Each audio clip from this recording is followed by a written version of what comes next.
Hello sir, नमस्ते। नमस्ते। Audience हमारे साथ जुड़ चुके हैं डॉक्टर सत्येंद्र फिर से। और आज हमारा टॉपिक है पाइल्स, जो कि एक काफ़ी जानी मानी समस्या है। आज हम डिकोड करेंगे हमारी समस्या को with doctor Satyendra. Thank you sir for starting our podcast. The question number 1 is piles haemorrhoids क्या होती है और ये किस वजह से होती है सर? ये एक बहुत ही अच्छा सवाल आपने पूछा। पाइल्स और हेमोरॉइड्स क्या होती है? पाइल्स एक आम समस्या है। इस पृथ्वी पे जो भी पैदा हुआ है उस आदमी को ये समस्या एक बार जरूर होती है। हो सकता है उसकी ग्रेडिंग्स जो है वो अलग हो। पाइल्स में क्या रहता है? पाइल्स हमारी जो क्वेश्चंस हैं, नेचर ने क्वेश्चंस दे रखे हैं एनल कैनाल में। जब हम ज़्यादा जोर लगाते हैं तो वो क्वेश्चंस बाहर आ जाते हैं, उन पे जोर लगता है। तो किसी आदमी को तो ब्लीडिंग होती है, ब्लड आता है, किसी को दर्द होता है, और किसी को कई बार क्या होता है ब्लीडिंग और दर्द दोनों होता है। और कई बार ये क्वेश्चंस जो है बाहर भी आ जाते हैं, जिसको हम बोलते हैं ग्रेड 4 हेमोरॉइड्स, जो ऊपर नहीं जाते, जिसमें कई बार सर्जरी की जरूरत पड़ती है। तो गुदामार्ग में कई बार लंबे समय तक खुजली होना, ब्लड आना, मस्से बन जाना, दर्द होना, ये सारे बवासीर के अलग अलग लक्षण हैं जो अलग अलग मरीजों में अलग अलग पाए जाते हैं। तो थैंक यू सर, आपने हमें बताया। और सर सेकंड क्वेश्चन हमारा है कि पाइल्स के शुरुआती सिम्टम्स क्या होते हैं जिन्हें लोग अक्सर इग्नोर कर देते हैं? आपने बिल्कुल सही कहा। पाइल्स का मरीज most of the time grade first में कभी नहीं आता है, या बहुत कम मरीज होते हैं जो ग्रेड फर्स्ट में आते हैं, क्योंकि इसके जो फर्स्ट स्टार्टिंग सिम्टम्स हैं, जैसे मैं बात करूं तो गुदामार्ग में खुजली होना, हल्की सी जलन होना, या फिर कभी कभार ब्लड आना। तो ये सिम्टम्स ऐसे हैं जिसमें मरीज कभी भी क्या है हॉस्पिटल में दिखाने नहीं आता, या तो किसी मेडिकल स्टोर से दवाई लेता है, या फिर आजकल आप देखते हो यूट्यूब पे, फेसबुक पे, मीडिया पे क्या है कुछ नुस्खे बताए गए हैं, वो उन नुस्खों को करने की कोशिश करता है। और ये ग्रेड 1 से ये चले जाते हैं ग्रेड 2 में, अगर इलाज अच्छे से नहीं होता है तो। ग्रेड 2 में क्या होता है, ब्लीडिंग आती है और जो है मस्से जो प्रोलैप्स होने लगता है, पाइल मास वो बाहर गुदामार्ग में आ जाते हैं। और उसके बाद ग्रेड 3 में ये बाहर आ जाते हैं और उंगली से इनको ऊपर करना पड़ता है। और ग्रेड 4 में क्या होता है, ये जब बाहर आते हैं तो इनको उंगली से ऊपर भी नहीं किया जा सकता, जिससे इनको कट करके सर्जरी करके ही बाहर निकाला जाता है। तो जो प्राइमरी सिम्टम्स होते हैं, शुरुआती जो लक्षण है मैंने बताया, गुदामार्ग में खुजली होना, जलन होना, लंबे समय तक कब्ज रहना और ब्लड आना, ये प्राइमरी सिम्टम्स हैं जिसमें मरीज को दिखाना चाहिए ताकि फर्स्ट ग्रेड में ही इसको ठीक किया जा सके। ओके, क्या पाइल्स अपने आप ठीक हो सकती है या ट्रीटमेंट लेना ज़रूरी है सर? यस, ये एक कॉमन सवाल होता है। हर आदमी सोचता है कि मैं पाइल्स को अपने आप ठीक कर लेता हूँ। तो उसमें डिपेंड करता है ग्रेडिंग्स का, वो ग्रेड 1 में है, 2 में है, 3 में है, 4 में। ग्रेड 1 की हेमोरॉइड्स तो कई बार ये अपने आप दब जाती है जब आप तला चिकना नहीं खाते हैं, पानी ज़्यादा मात्रा में पीते हैं, कब्ज के लिए दवाई लेते हैं, तो ये ठीक होने की संभावना रहती है। ग्रेड 2 में ये अपने आप ठीक नहीं होती, आपको मेडिसिन लेनी ही पड़ती है, ग्रेड 2 और ग्रेड 3 में।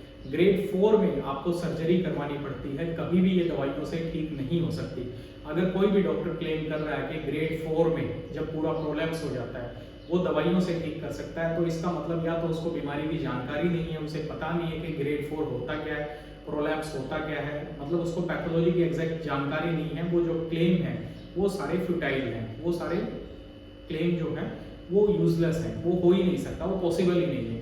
क्योंकि 5000 साल पहले भी आयुर्वेदिक जो बुक्स हैं उनके अंदर भी लिखा है कि शस्त्र चिकित्सा यानी सर्जरी करके ही ग्रेड 4 की जो हेमोरॉइड्स हैं उनको बाहर निकाला जाता है, दवाई से कई बार उसको ठीक नहीं किया जा सकता। हाँ, ग्रेड 1 को आदमी अपनी lifestyle, dietary habit, eating lifestyle, खाने पीने की और जीवन शैली को चेंज करके वो क्या है कई बार उससे निजात मिल जाता है। सर जैसे कि आपने लाइफस्टाइल का एक टर्म यूज़ किया, तो आज की लाइफस्टाइल में पाइल्स होने के सबसे बड़े रीजंस क्या हैं? सबसे बड़ा रीजन है पानी कम पीना।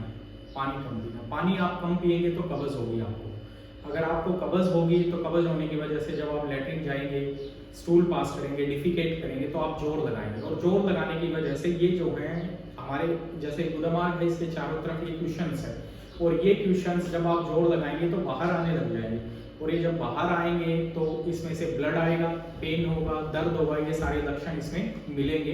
तो इसीलिए क्या है स्टार्टिंग स्टेज में ही अगर हम इनको सही समय पे इलाज करवा लें तो ये आगे नहीं बढ़ेंगे, नहीं तो फिर ये जो है आगे बढ़ते रहते हैं। ओके सर, क्या आजकल यंग जनरेशन में भी पाइल्स के केसेस बढ़ रहे हैं? इसका रीज़न क्या है? यस, पाइल्स आपको हर एज ग्रुप में मिलेगी। कोई भी एक बच्चा है उसको भी हो सकती है, अडल्ट को भी हो सकती है, जेरियाट्रिक ग्रुप को भी हो सकती है। रीज़न इसका मोस्ट कॉमन जो पाया जाता है वो कॉन्स्टिपेशन, कब्ज होने की वजह से लंबे समय तक क्या है, जोर लगाने की वजह से जो प्रोलैप्स है, जो मस्से हैं, जो पाइल्स मास हैं, वो बाहर आने लगते हैं। फिर इनसे कई बार ब्लीडिंग भी होने लगती है, ब्लीडिंग के कारण ईचिंग होने लगती है, कब्ज लंबे समय तक रहती है, और कई बार तो क्या है ये बिल्कुल बाहर आके गिर जाते हैं, मतलब बाहर ही पड़े रहते हैं, जिसके लिए कई बार सर्जरी करवानी पड़ती है। तो इसमें लाइफस्टाइल का बहुत ही ज़्यादा और महत्वपूर्ण जो है यूज़ है, रोल है। और यंग बंदों में भी ये आपको खासकर मिलेगी, कोई ऐसी प्रॉब्लम नहीं है कि यंग बंदों में ये नहीं मिलती। इसका कारण मैंने आपको बता दिया, लंबे समय तक बैठे रहना। आजकल यंगस्टर हैं ऑफिस में 8-8, 10-10 घंटे बैठे रहते हैं, लंबे समय तक गाड़ी चलाना, जैसे कोई भी ड्राइवर्स हैं, ट्रक ड्राइवर्स हैं या दूसरे प्रोफेशन है, वहाँ पे भी आपको प्रॉब्लम ज़्यादा मिलेगी। और उसके बाद बैठे सिटिंग की जॉब जब भी ज़्यादा रहेगी और कब्ज की संभावना रहेगी, पानी कम पिएंगे तो उसमें ये समस्या जो है बनी रहती है। Nice sir. सर, पाइल्स के बारे में कौन से कॉमन मिथ्स हैं जिन पर लोगों को विश्वास नहीं करना चाहिए? सबसे पहला मिथ तो मैं यही कहूँगा कि गुदामार्ग की सारी बीमारियाँ पाइल्स नहीं होती। हर आदमी सोचता है कि गुदामार्ग में कोई भी प्रॉब्लम होगी वो पाइल्स है, यानी बवासीर है।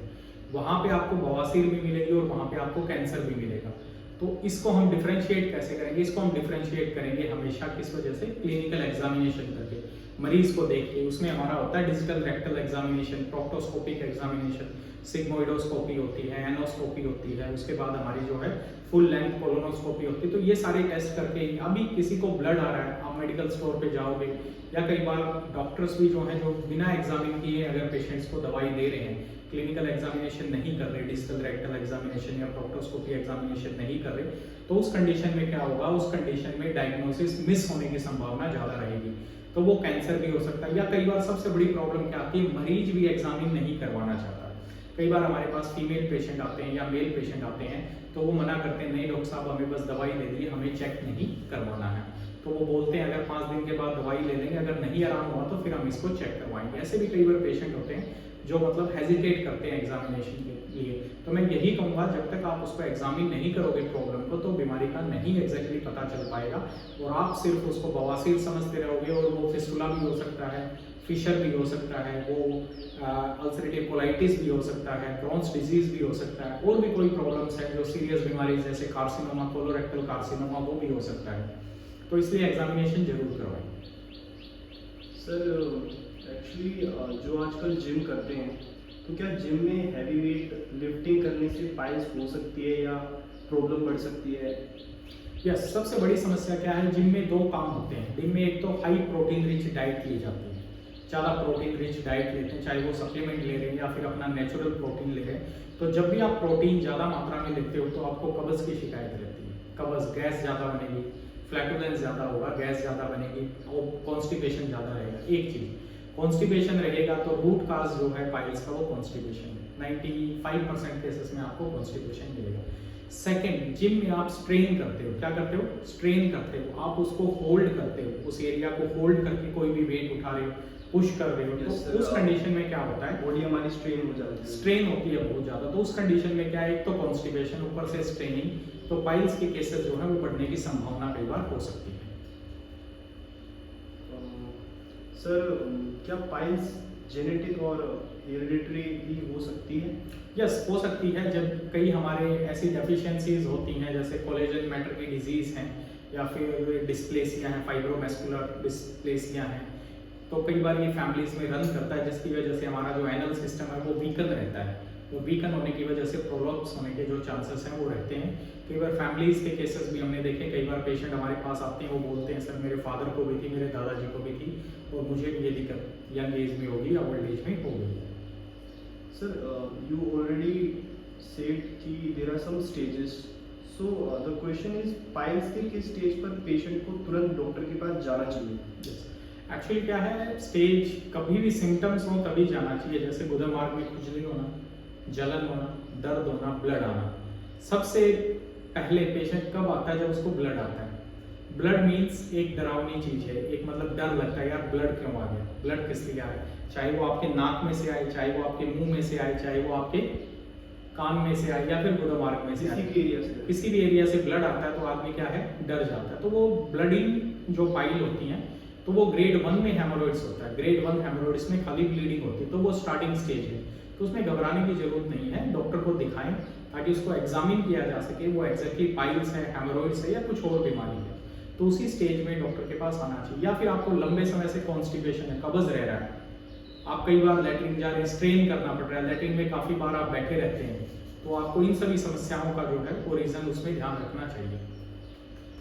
थैंक यू सर, आपने पाइल्स हेमोरॉइड्स की हमें ज़्यादा से ज़्यादा जानकारी प्रोवाइड करी। द लास्ट क्वेश्चन, अगर आप ऑडियंस को पाइल्स से बचने के लिए सिर्फ 3 इम्पोर्टेंट टिप्स देना चाहें तो वो क्या होंगे सर? 1 इज हाइड्रेशन, पानी, भरपूर मात्रा में पानी पिए। अगर कोई कॉन्ट्राइंडिकेशन हार्ट की या किडनी की बीमारी नहीं है, पानी ज़्यादा मात्रा में पिए। 2 फाइबर रिच डाइट, फाइबर खाने में फाइबर जरूर लें, यानी सलाद ज़्यादा मात्रा में लें। अवॉइड कॉन्स्टिपेशन, कॉन्स्टिपेशन कब्ज को अवॉइड करने के लिए चाहे वो कोई भी आयुर्वेदिक या होम्योपैथिक या कोई भी दवाइयाँ ले रहे हैं तो वो ले सकते हैं कंटिन्यूअस, जिसकी वजह से वो कब्ज ना हो। पानी ज़्यादा मात्रा में पिए, फाइबर लें और रेगुलर एक्सरसाइज करें, ये ध्यान रखें। और एक और मोस्ट इंपॉर्टेंट चीज़ मैं कहना चाहूँगा, Indian style of latrines use करें। यस, वेस्टर्न लैट्रिन्स ना यूज़ करें, क्योंकि जब आप वेस्टर्न लैट्रिन या जो वेस्टर्न टॉयलेट्स आप यूज़ करते हैं उसमें आपका जो एनल जो रीजन है उसमें स्ट्रेन ज़्यादा होता है। और जब आप बैठ के यूज़ करते हो, जो इंडियन स्टाइल आप यूज़ करते हो, उसमें पाइल्स के केसेस जो हैं वो कम पाए गए हैं, ऐसा भी चीज़ों में वो रहता है। ठीक है, तो मैं दर्शकों को कहना चाहूँगा कि इंडियन स्टैंडर्ड्स जो इंडियन टॉयलेट्स हैं वही यूज़ करें, इसके अलावा दूसरे जो हैं वो लैट्रिन यूज़ ना करें, जिसके बाद केसेस बढ़ते हैं। और एक और चीज़ मैं वेस्टर्न कंट्रीज़ की शेयर करना चाहूँगा, अगर वहाँ पे आप कॉन्स्टिपेशन की डेफिनेशन देखोगे तो वहाँ पे कॉन्स्टिपेशन कब्ज का मतलब है कि अगर आप वीक में 2 बार भी स्टूल पास नहीं कर रहे, वीक में कितने दिन होते हैं? 7 डेज। 7 डेज में अगर आपने 2 बार भी स्टूल पास नहीं किया तो कॉन्स्टिपेशन बोलते हैं। लेकिन इंडिया में अगर आप एक दिन भी स्टूल पास ना करो, और कई बार तो गांव में लोगों को आदत होती है कि वो एक दिन में 2 बार स्टूल पास करते हैं। एक दिन में, एक बार सुबह जाएंगे, एक बार शाम को फ्रेश होने की आदत होती है, रूटीन होता है उनका नेचुरल। और वेस्टर्न कंट्रीज में कॉन्स्टिपेशन की डेफिनेशन है, if you don't have two bowel movements in a week then it is called as constipation. तो वेस्टर्न की चीज़ों को हम इंडियन स्टैंडर्ड्स के हिसाब से मेंटेन नहीं कर सकते। तो यहाँ पे कॉन्स्टिपेशन, तो आप एक दिन स्टूल पास नहीं किया तो उसको भी हम कॉन्स्टिपेशन बोल देंगे।